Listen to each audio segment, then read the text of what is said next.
d'abord, il faut être conscient de ses droits, que chacun prenne bien conscience de quels sont ses droits, comment est-ce qu'ils peuvent les exiger qu'ils soient appliqués, respectés, quels sont les moyens de correction lorsque ces droits sont violés et qu'il doit pouvoir faire.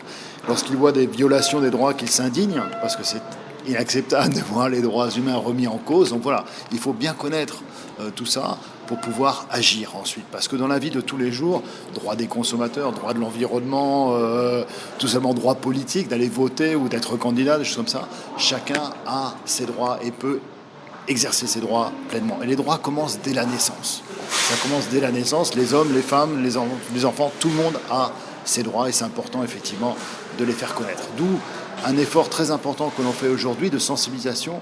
Et la meilleure des sensibilisations, je crois que ça commence à l'école.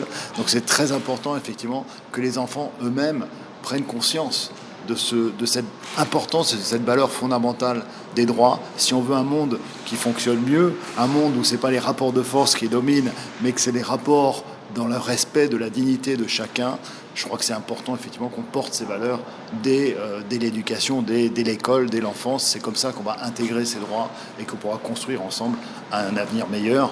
Tout à fait, bien sûr, il y a la liberté d'expression, la liberté de manifester. Ce genre de droits sont des droits fondamentaux. Alors parfois, ces droits peuvent, pour une donnée sanitaire ou pour une donnée sécuritaire, être limité, contraint, restreint, mais ça peut être que épisodique et dans une courte durée. Le principe doit rester évidemment celui de la liberté d'expression qui est tout à fait importante et fondamentale. En même temps, lorsqu'il y a des atteintes aux droits ou des violations des droits qui sont réalisées, que ce soit par les forces de l'ordre ou par d'autres instances, c'est important que chaque citoyen sache d'abord que ces droits sont violés, donc ce n'est pas acceptable, et ensuite qu'ils puissent mettre en œuvre les mesures correctrices. Donc ici à Maurice, on a la chance d'avoir différentes organisations qui peuvent agir, corriger. Il y a une commission pour les violences éventuellement au sein de la police, il y a une commission sur les droits humains qui est là et qui fait des actions.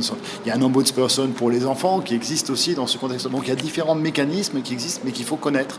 Et il faut savoir comment activer ces mécanismes et comment faire valoir ces droits devant la justice, aller devant le juge.